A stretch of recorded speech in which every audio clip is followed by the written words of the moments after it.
Allora do il benvenuto a chi sta entrando. Ok, buongiorno a tutti, sono molto contenta di avervi qui anche perché abbiamo vari amici che hanno deciso di trascorrere con noi qualche ora di contenuto. Ora passerò all'inglese, so I'm going to switch to English because today we have several guests coming from, I would say, almost all over Europe. And I'm very glad because yesterday we kick-started the European Agri-Food Week of the European Commission, of the Italian Representative Office of the European Commission, starting from Naples. And yesterday in Naples we were kick-starting with a great initiative that was framing the importance of culture when we're talking about food. We started from Naples with the idea of starting a journey to connect, say, the kind of urgent topics we need to tackle and debates or inspiration we need to facilitate. So this week we are going to meet up interesting case histories, farmers, heroic farmers. Then we are going to meet scientists, activists, students. Tons of students are going to be part of the conversation because this year is the European Year of Youth. So we need to inspire youth and help youth. We're going to talk about community, about tourism, new ways of interacting with the land, with the landscape. Then we're going to talk about energy, communities, health, fish, seas, forests, and also soil. So today we start from soil because this is the starting point probably. So I want to just introduce you to Alessio Corti. Alessio, he's the regeneration lead at our campus, in Paideia campus. And so let's start the conversation. This is just the kickstart of a very intense weekend that is going to be full of experiences. Of course, tasty experiences, food experiences, but also we're going to meet the animals, the cows, the sheep, and so on. So thank you so much for being here. Alessio, I leave the stage to you, and let's start. Thank you. Thank you very much, Sara. What an honor. I am very enthusiastic and very also excited to start this conversation. I will sit down and also ask Philip to join me on stage, maybe Sara, exactly. Also to share the stage and have some company when we start this conversation about soil regeneration and starting, why do we have to start from soil to regenerate the society, the ecosystem, culture, the economy, individuals? We have to start somewhere, and we decided to start from soil because I always like to steal this quote from Dr. Ratan Lal, which is an American soil scientist of Indian origin. He says that societies and communities are the mirror image of the soil they live on. If a soil is disgregated, also societies will be disgregated. And in order to kickstart a process of regeneration, then we have to start from the soil. That's what he says. Più su, okay. Can you try?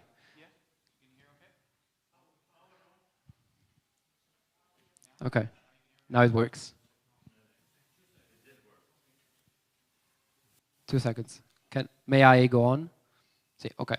And so we decided to start here, to start from La Petrosa. We are in a very special place, unique of its kind, in the heart of Cilento, in the heart of the Mediterranean, the cradle of culture, and the place where we want regeneration to start, to happen, to then regenerate all societies. We started this process almost 1 year ago. We inaugurated the Paideia campus in Pollica, in Cilento, with the idea to start a prototype of what can be a long process of community, ecosystem, individual, integral, we call it integral ecological regeneration.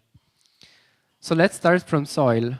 I have here with me Philip Fernandez, agriculture project manager at EIT Food.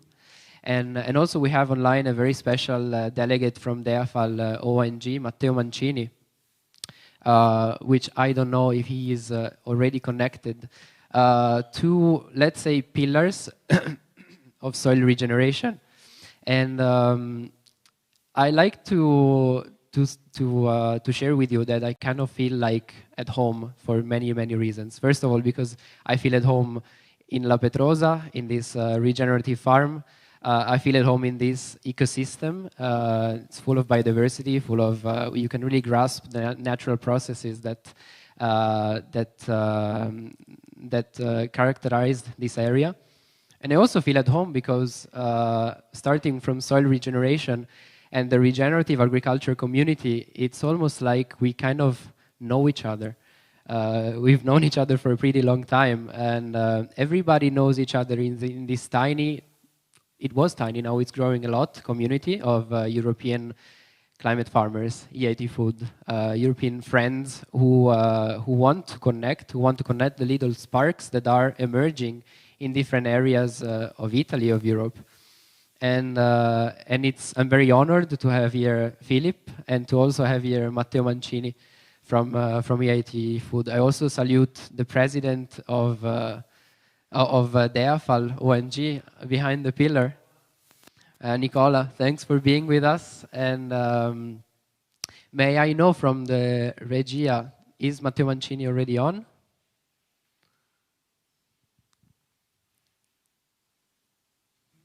Video, è pronto Matteo Mancini? Okay. So, Philip, do you want to give a little introduction about yourself before going then in depth after Matteo Mancini's presentation? So, what brought you here besides me? I know you're not. I know you're not. It's not the first time that you come to Cilento. So, why are you here again? Alessio, you were the main reason. So, but this is my second visit to Cilento. And the first visit was at the end of 2020, where we organized our first regenerative agriculture training program, the first one in Europe. So for me, it's very special to be able to come back and see all the progress that's been made, and to see how we're building all together, you know, farmers, different organizations, trainers, scientists, building a community where we can start to implement regenerative practices. Just to give you an introduction about myself and my organization, I'm Phil Fernandez. I work at EIT Food out of Madrid.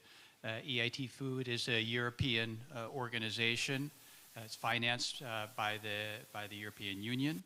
And our mission is to make Europe's food systems healthier, more sustainable, and trusted. So within that broad mission, we have many, many projects, probably over 60 different projects across Europe, and they have to do with education, innovation, entrepreneurship, and public engagement. So within that structure, about 2 years ago, we decided that there was probably no better way to make our food systems healthier and more sustainable than regenerative agriculture. So we started this program again 2 years ago. The first course was in Cilento, and after Matteo's presentation, I'll explain a little bit more in detail what we're doing in Southern and Eastern Europe in regenerative agriculture. Okay, thank you very much. I know that Matteo is also with us. He managed to connect from also to find a place in his busy schedule to be here with us today. So I really appreciate his flexibility and availability. Matteo, can you hear us? Yeah, I'm here. Hello, everybody. Ciao, Matteo. Very glad to see you. To actually, thank you. Probably not see you, but to have you here with us. And thank you for being with us today to talk about soil regeneration, a topic that that we all have in common, that we all cherish, and that we all find that is the place to kickstart a process of regeneration at large. So, Matteo, do you want to share with us who you are and what do you do at Deafal, and what does Deafal do to kickstart this process? And also, I would like to ask you, what is regeneration, because we all fill our mouths with this word. It's very nice. We feel like it's more than sustainability, but what does it really mean? Can we try to unpack what is regeneration according to you? Because I think that everybody has a definition of its own. Yeah, sure. Can you hear me well? Yes, we can. Okay, fantastic. So my name is Matteo. I work as an agronomist in dell'AFAL. dell'AFAL is an organization, an NGO from Milan, and we work in. You can follow with the slide, please. Yeah. This is our group, a photo of a pre-pandemic photo. Next one, please. We work in different areas. Yeah. First of all, international cooperation. We are an NGO and we work in Latin America, we work in Africa. And this experience is very, very important for us because we learned and we are learning a lot. In 2009, we started to work in Italy with Latin America agronomists. And this is a very, very important point. We started to do cooperation south-north, not only north-south. Next one, please. So with education, we work with schools and we try to create links between the cities and the countryside and the growers. This is very, very important for us because the knowledge of the work of the countryside is very important to create a consciousness in the citizens. And we work in education, especially through programs of Erasmus Plus, funded by. And Alessio, the other aspect is agriculture, especially in Italy.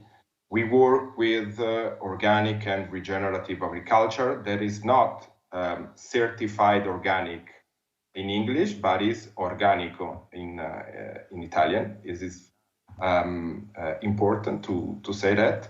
We gave technical advising to more or less 200 farmers since 2010, and we trained about 3,400 people in Italy. We are more or less 10 agronomists working in our country. So what is regenerative agriculture? You can follow with the next one. Yeah. What is regenerative agriculture? Nobody knows exactly. In Europe is a very generic term that a lot of several companies, big companies, are using in the last years because it sounds very sexy and because we think that the certified organic has lost a part of the appeal. So with the regenerative programs, I think they are trying to put another aspect of sustainable agriculture. So it's we are seeing that there are a lot of big programs about regenerative agriculture, but in Europe is not sure what exactly that. So in 2015, more or less, next one, please, we started to work with our mission and our vision. So we are very, very conscious of the organic and regenerative approach of dell'AFAL. In general, for us, farming is a tool of political, social, and economic change. For dell'AFAL, production can't be separated by the people, and The first goal is always the welfare of the rural families and communities. Next one. For this reason, we think that from our point of view, is not so important another regenerative certification. So we elaborate a charter of principles and values that is very, very simple. You can read in your screen. Regenerate the soil, knowing the soil and regenerate the soil. The soil is the engine of the farming production. Next, please. Regenerate the ecosystems. This is very, very important. The loss of biodiversity and in all the ecosystems. So we use different tools, and later I will show you some tools we are using in our farms in Italy. Next one. People is very important. Animals are very important, and plants are very important. We think that it's impossible to do regenerative and organic agriculture without rights, okay? Without rights. We are seeing that this is not a common value a lot of times in Italy. In Italy, we don't like very much the rights, especially in the farming world. Next one, the knowledge. The knowledge is super important, but it's not simple, because the average age of the Italian farmer is 65. So it's very, very difficult to train people and to motivate people, because we have very, very old farmers in Italy.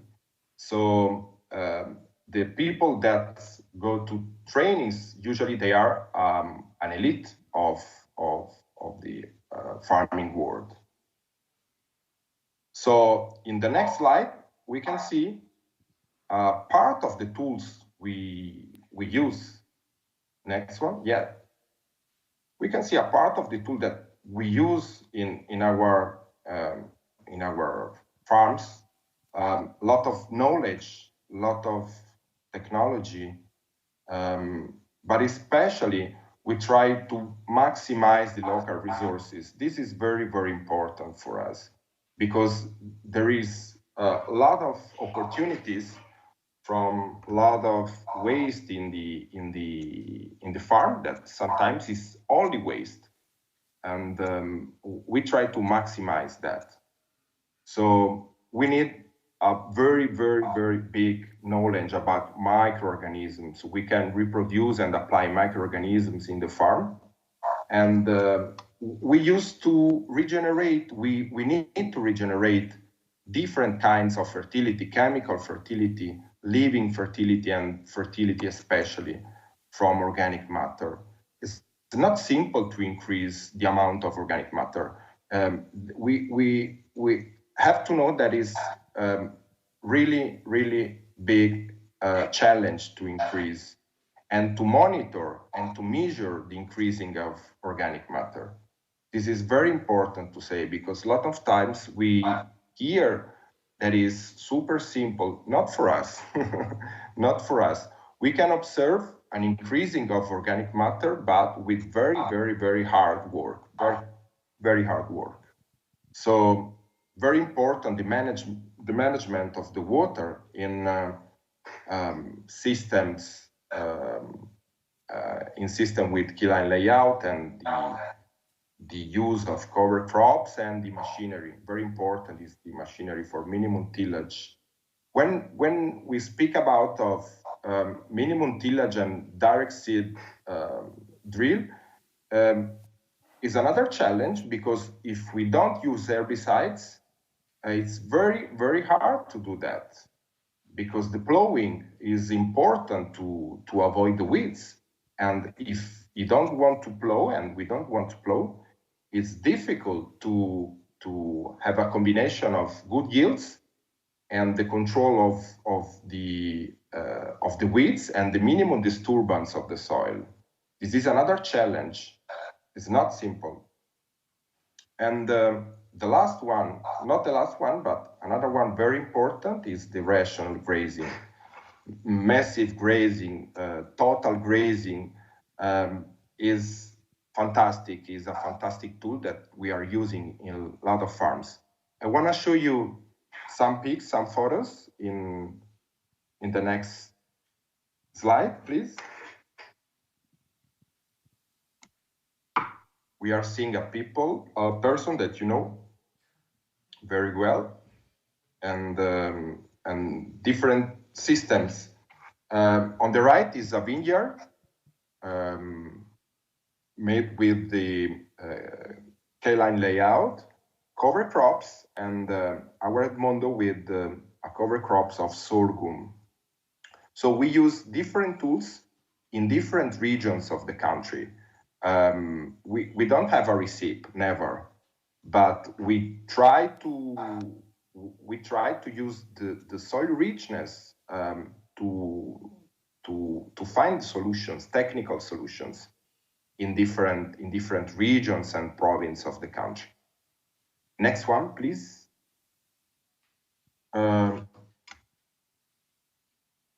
Composting. We love very much compost, and we love to maximize the resources. This is a farm in the Chianti that we met in the training with IT Food, and is one of the 4 farms we are giving technical assistance in Tuscany. And in the right is a fantastic example of total grazing in the north, in the Langhe, very, very near to Cuneo, with sheep and goats. Next one, please. Another example of total grazing, severe grazing in the center of Italy, in the left, with cows, and in the right, minimum tillage machinery that we are using in a very big farm in the center of the country. So, next one. We have a lot of difficulties, bottlenecks, but we have opportunities too. The main bottleneck is that the price of the food in the world is very, very low. This is fantastic for people that is buying food, but is very bad for growers.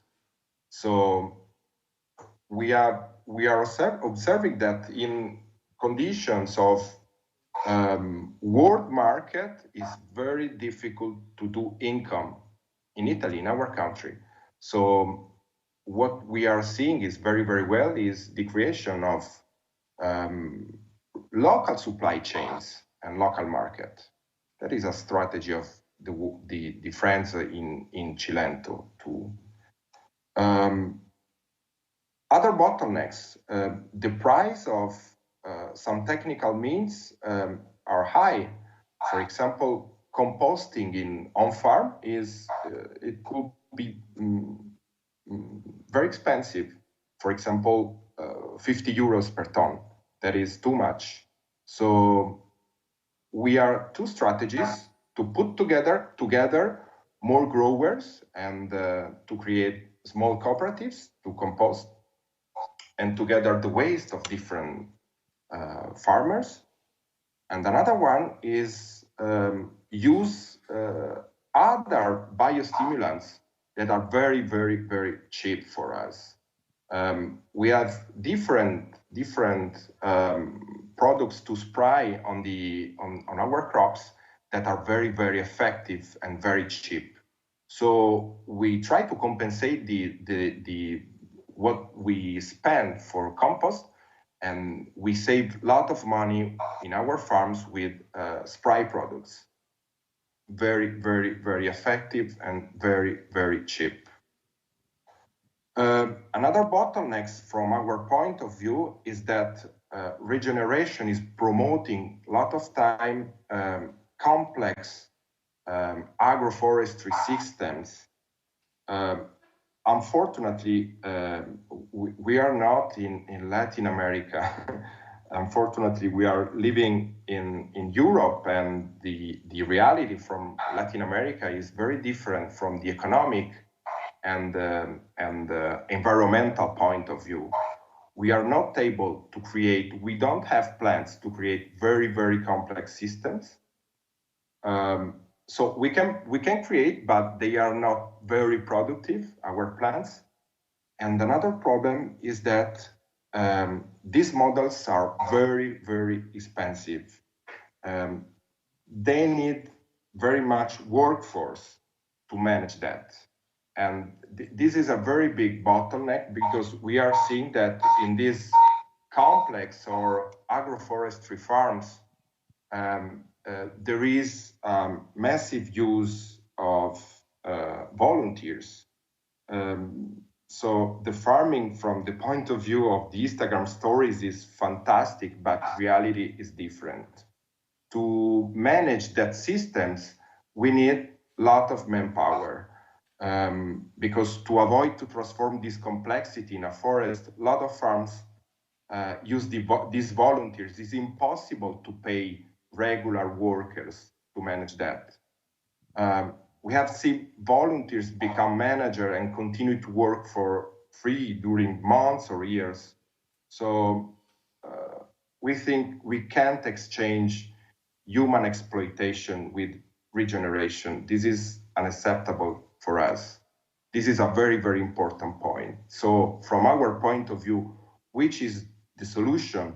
The solution is to be inspired from these systems that were the systems that we used in Italy until the Second World War.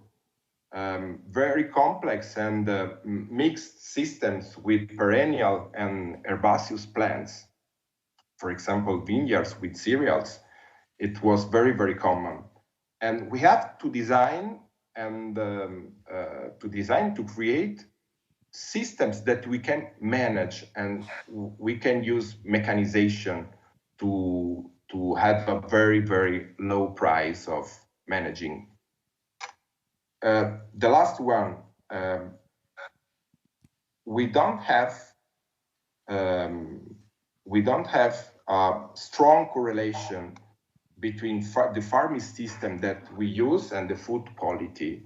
This is when we hear that is sure the correlation, this is propaganda. We don't have yet this correlation. So for this reason, we have to make partnerships with university research centers to study that. We need to study very, very much.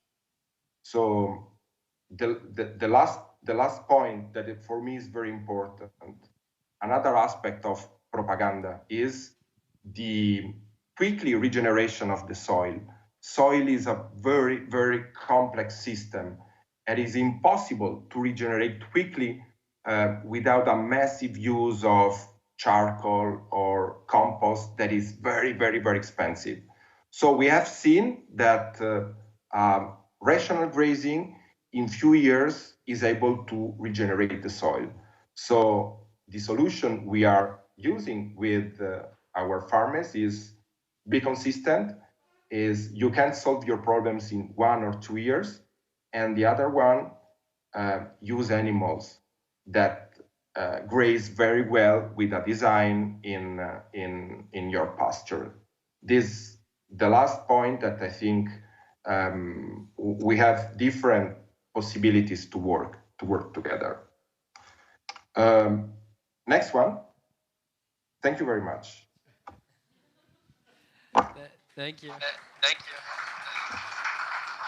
I don't know if you can hear the applause, but there was a big applause for you. And I wanted to thank you for your time and for giving us glimpses of what you do, the immense work that you do. Thank you also for doing that, because we all need it.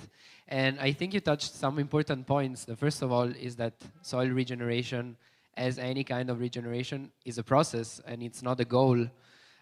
We don't have to make a soil regenerative, we have to make it regenerate. And same we have to do with economies, individuals and communities.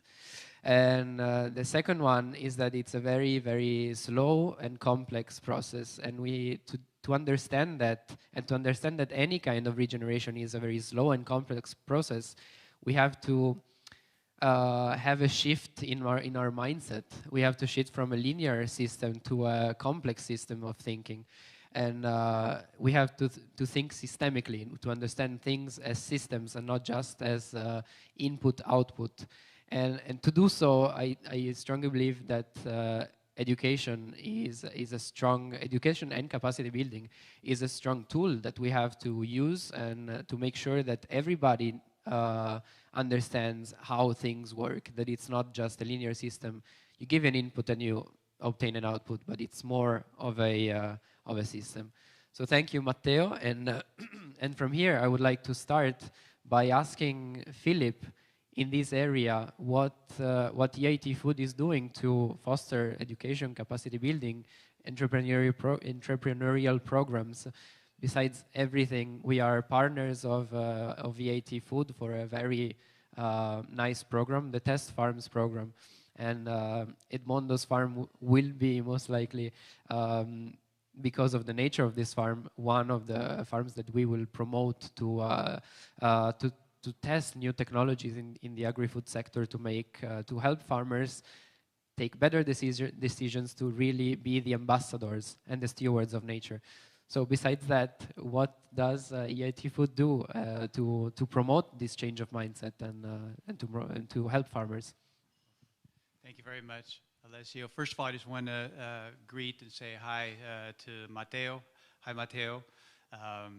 One of the things that we do to foster capacity building and to help farmers implement regenerative practices throughout Europe is work in collaboration, build on the expertise that's been created over the years by organizations such as della, who has helped us in two of our training courses last year, and we'll continue to work with them in the future. So I think a lot of what we do has to do, as Matteo mentioned, is spreading the knowledge, spreading good practices that others have developed. So can we look at the next slide, please? So this is a slide that gives you a basic overview of what we're doing at EIT Food and how we design this project. The goal, our ambition, is to train farmers so that we can implement regenerative practices across Europe and have the biggest impact possible on farmer livelihoods, soil health, and the health of consumers. So to achieve this ambitious goal, we decided we had to work in three basic areas. The cornerstone of the project and where we really have begun is in farmer training and advice. So we hold or organize training programs across 4 different European countries right now: Portugal, Spain, Italy, and Poland. And then after these training programs, we offer the farmers advice. This is a complex process. As Alessio said, it's a change in mindset, and it requires assistance in this transition process. On the farms that we're working with, very importantly, we are carrying out ecosystem measurements. It's important to measure and record and monitor the evolution of these changes in the soil over time.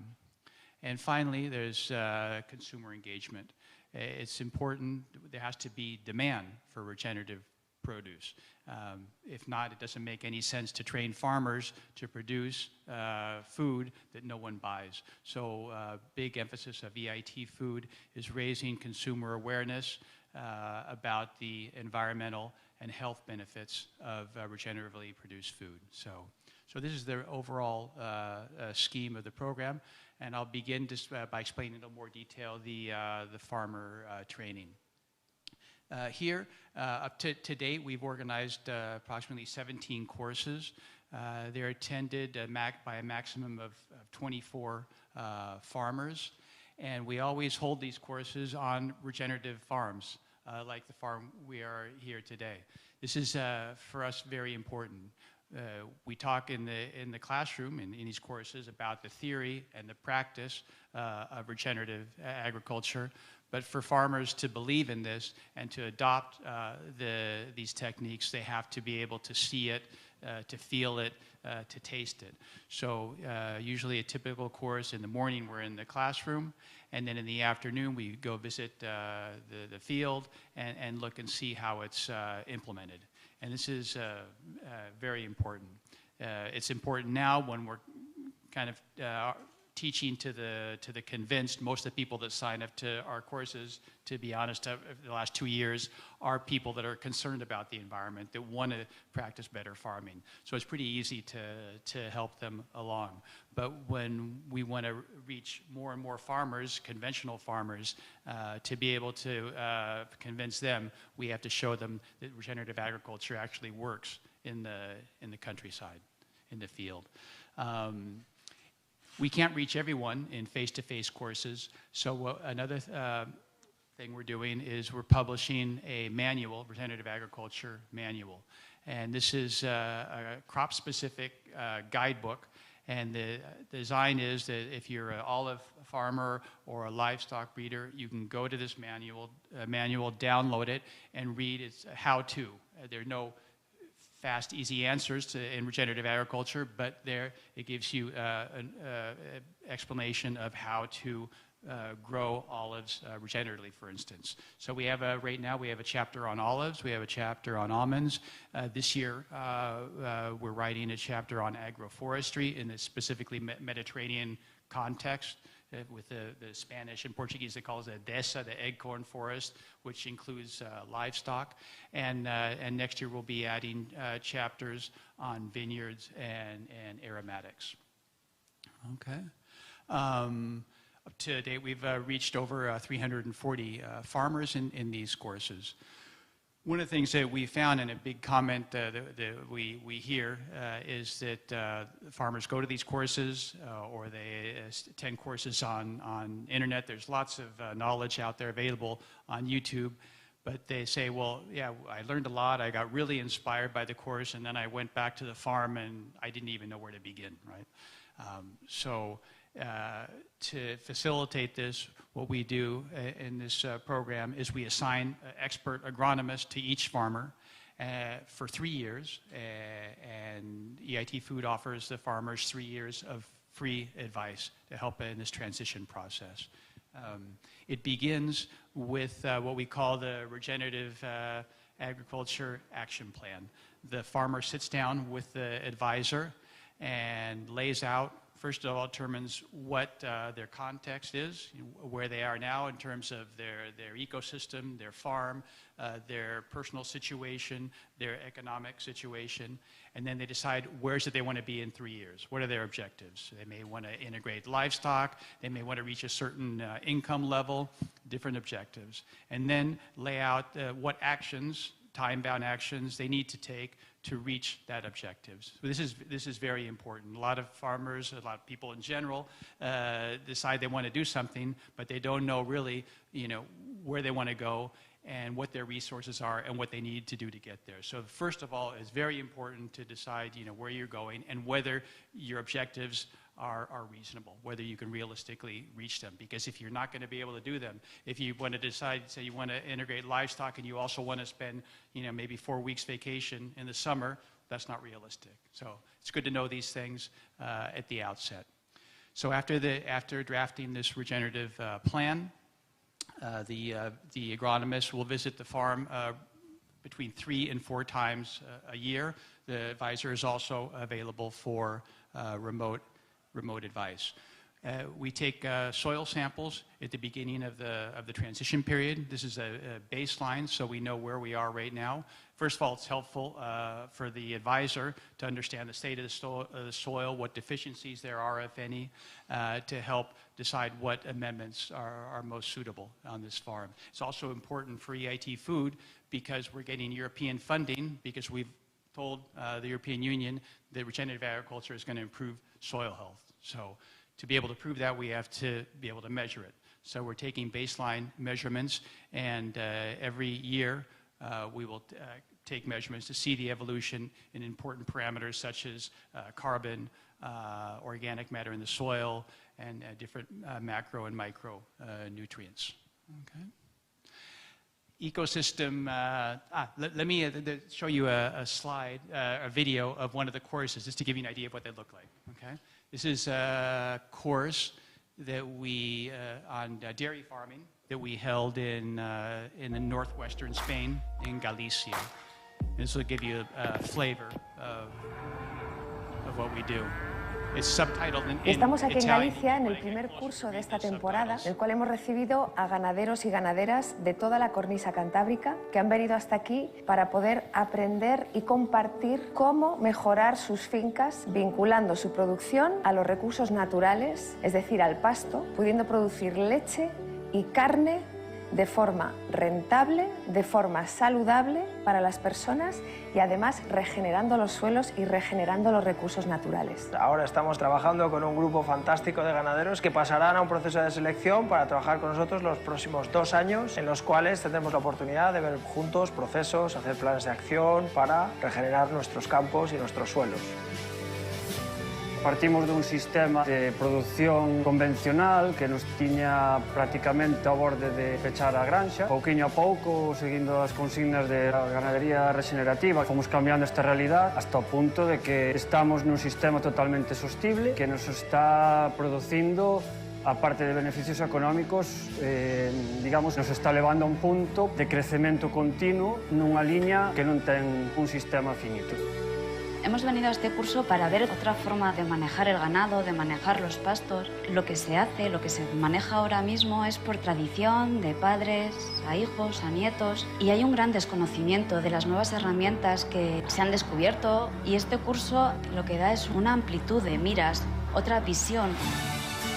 Me he apuntado a este programa formativo para compartir con otros productores las problemáticas que tenemos en el día a día y buscar soluciones dándole más rentabilidad a las explotaciones, cuidando primero el suelo. Al cuidar el suelo tendremos la posibilidad de cuidar los animales y cuidando los animales tendremos unos productos mucho más sanos para cuidar nuestra alimentación y el planeta en general. El tipo de ganadería que venimos a aprender a gestionar en estos cursos es una ganadería basada en la producción a pasto, sin insumos, sin petróleo, sin fertilizantes químicos, basando la producción en cuidar nuestro medio ambiente, a la vez en mejorar nuestro medio ambiente, a la vez que obtenemos una rentabilidad en nuestras producciones.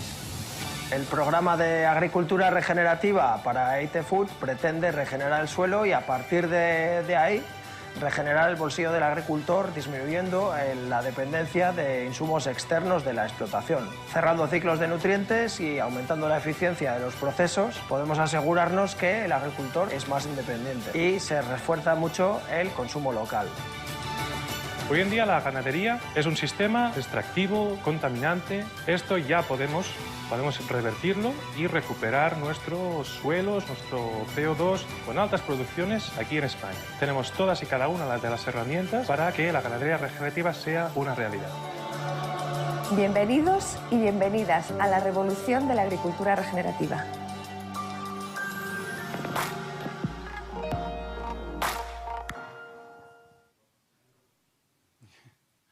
Okay.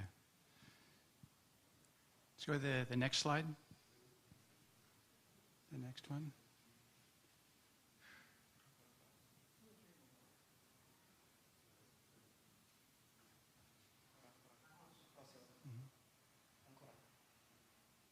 Okay. All right. So I mentioned the importance of taking baseline measurements.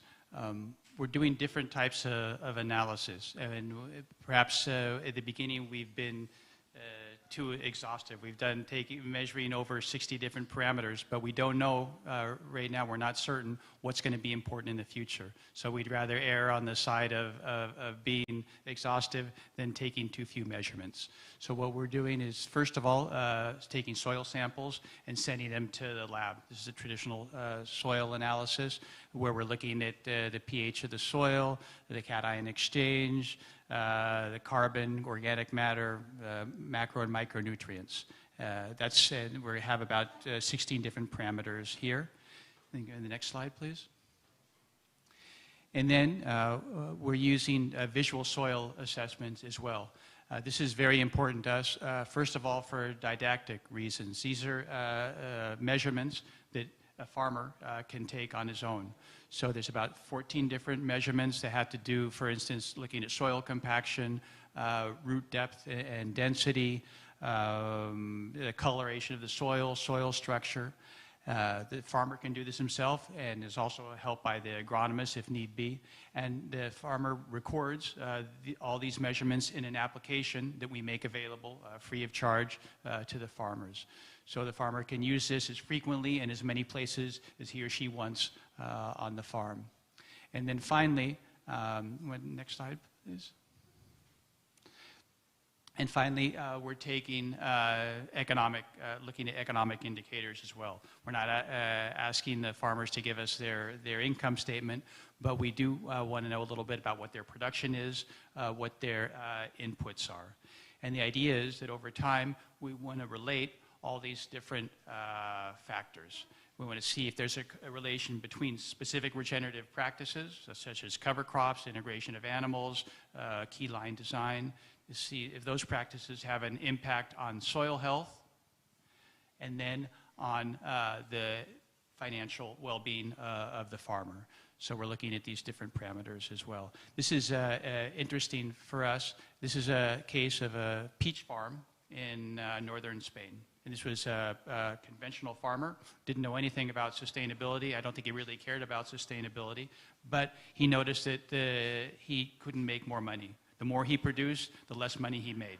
So he asked us for advice, and we explained to him a bit about regenerative agriculture, what he could do to improve his bottom line. He was conservative, he didn't want to do everything at once, so we recommended taking one step at a time. So the first thing we did to get the biggest bang for his buck was to reduce inputs. And this is essential in regenerative agriculture. And I think one of the main goals is by reducing chemical inputs, chemical fertilizers, herbicides, insecticides, and replace it with soil biology. And simply by doing this, we were able to reduce the farmer's cost by 400%. Okay. As you know, in conventional agriculture, the idea is that the soil is a sort of receptacle, and you put in a bunch of chemicals and fertilizers, and then food comes out on the other end. What people don't realize is that many of the nutrients are already available in the soil. It's just a question of making these nutrients available to plants. And to do this, you need microbiology that metabolizes these nutrients and makes them digestible by the plants. So there may be certain deficiencies in the soil, but it doesn't mean you have to apply fertilizer that includes everything. Maybe there's just a few certain minerals that need to be applied. There's another thing that conventional farmers do, which doesn't make a lot of sense, and it's called preventative phytosanitary treatment. In other words, I don't know what's going to happen, but I'm going to apply every single type of herbicide, pesticide on the face of the planet to make sure it doesn't happen, which is comparable. I think someone mentioned the metaphor. It's as if to prevent cancer, we all had to undergo chemotherapy. It's a very destructive way of doing things, and it's also very costly. So we eliminated that as well. Also, interestingly enough, in this specific case, this isn't always true, but the farm was able to increase his yield and increase the caliber of the peach. This had to do with simple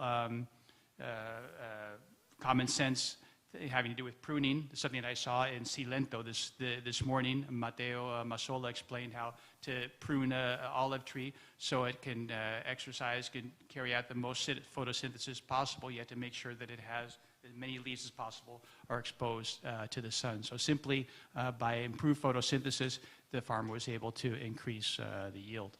Mm-hmm. The next slide, please. Yeah, this explains what's behind those good numbers. Okay. And next slide.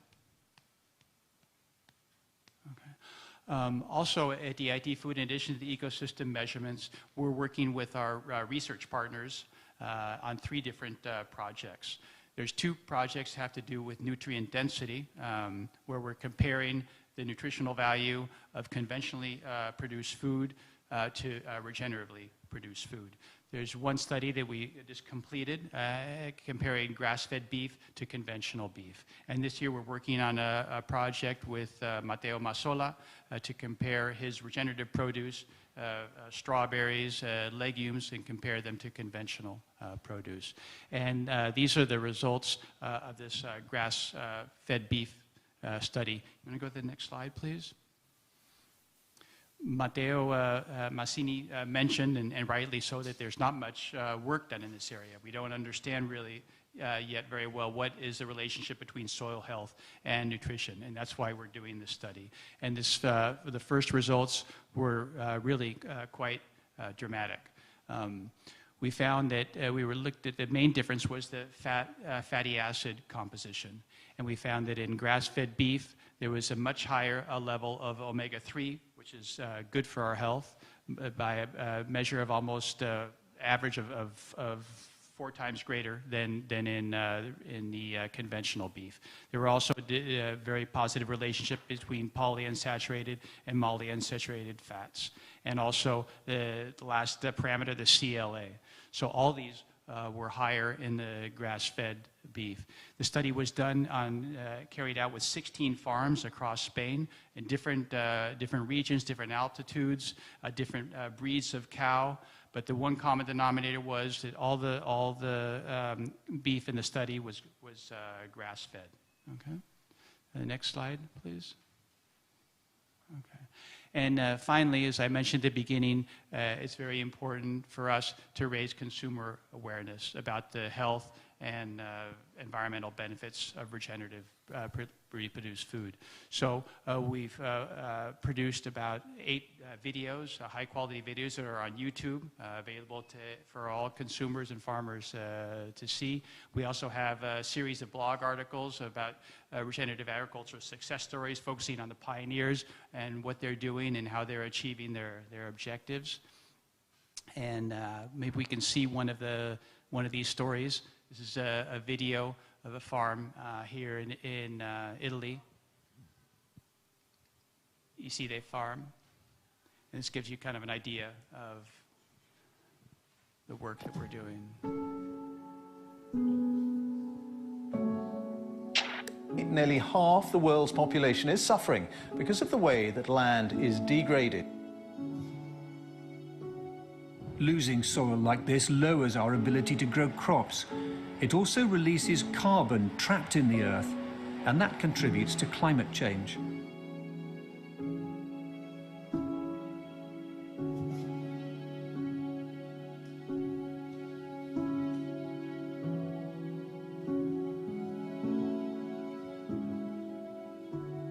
Soil is nothing without life. The big difference between the conventional and regenerative agriculture is that one is working with dead soil and one is regenerating life in the soil.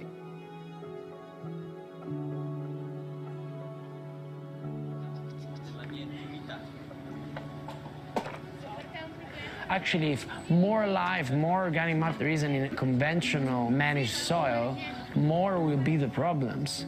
More will be the weeds, more will be the pathogens, more will be the carbon sucking the nitrogen that you are using to fertilize. So we have to relearn everything, because at school, at agricultural school, they didn't teach us how to manage properly the land. So what we are trying to do here is to compress 12,000 years of agricultural experience evolution that we lost completely.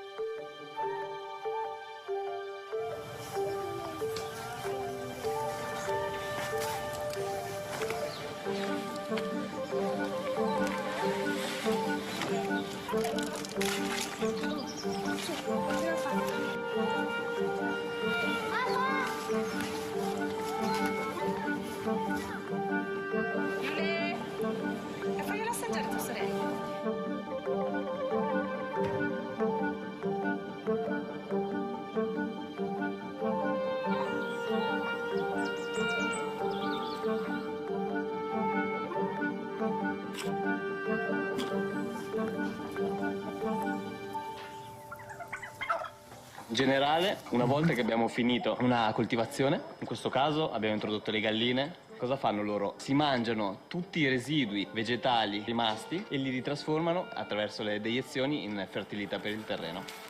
Facciamo 2 passaggi di animali. Prima arrivano le pecore e gli asini, hanno un'alimentazione diversa rispetto alle galline e anche un comportamento diverso nel terreno.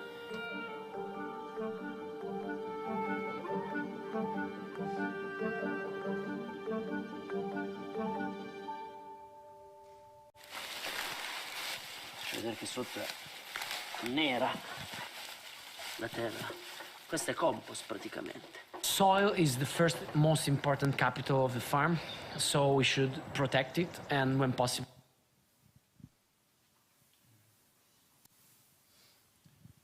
So that gives you an idea of the material we're producing to raise awareness among consumers.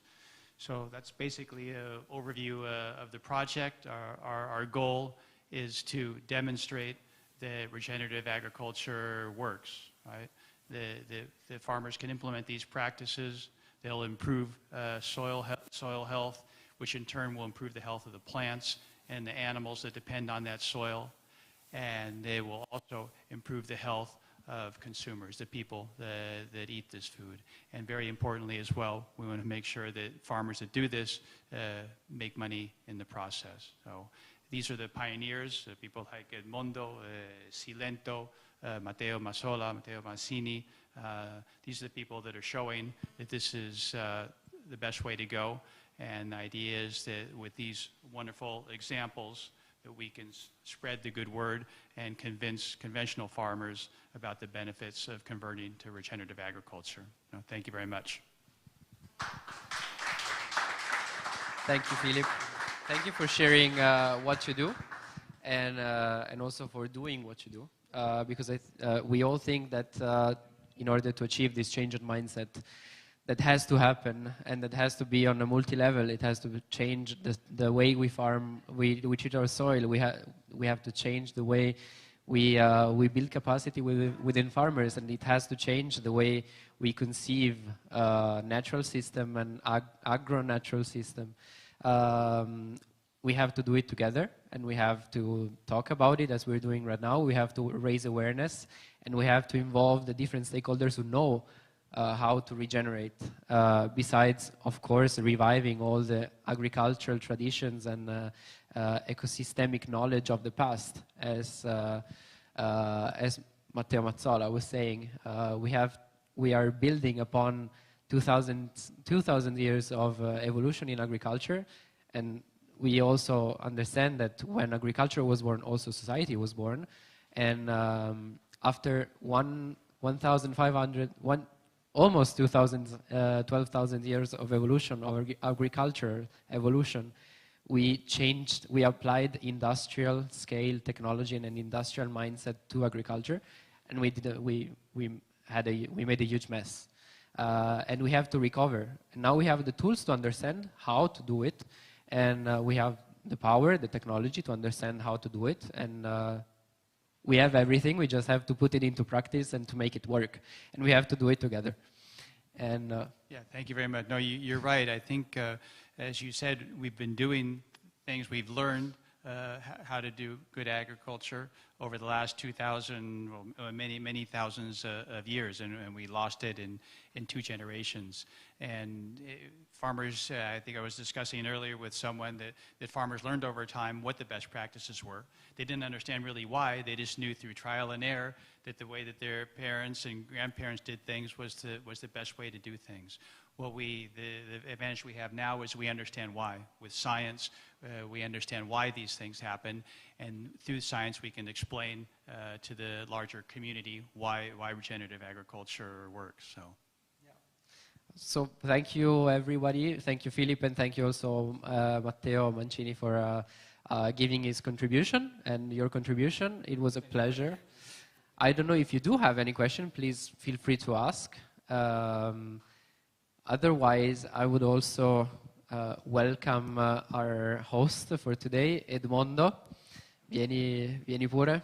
and I'm gonna switch to Italian so that it's okay. We will be very, very brief. Saremo molto, molto brevi because we have to digest and we have to have a tour of what this all means in practice. Dobbiamo far vedere che cosa tutto questo vuol dire in pratica. Quindi Edmondo, grazie per ospitarci e vorrei che dicessi al mondo che ci sta guardando, agli amici a casa, che cosa fai, perché lo fai, e soprattutto poi vorrei invitare tutti qua a vedere la tua favolosa azienda agricola, perla dell'agroecologia. Ti lascio anche il microfono.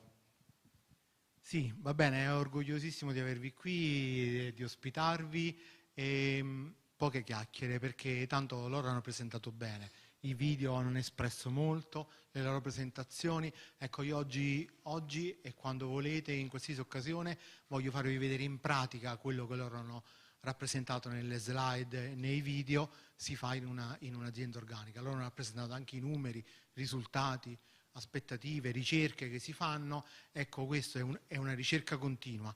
E noi siamo a un certo punto, grazie anche a loro, a Filippo, a Matteo Mancini, Matteo Mazzola, tutti quelli che collaborano con le aziende rigenerative. Siamo a un certo punto, andiamo avanti, non siamo al traguardo, penso non ci saremo mai. Per noi è una ricerca continua, una sfida continua.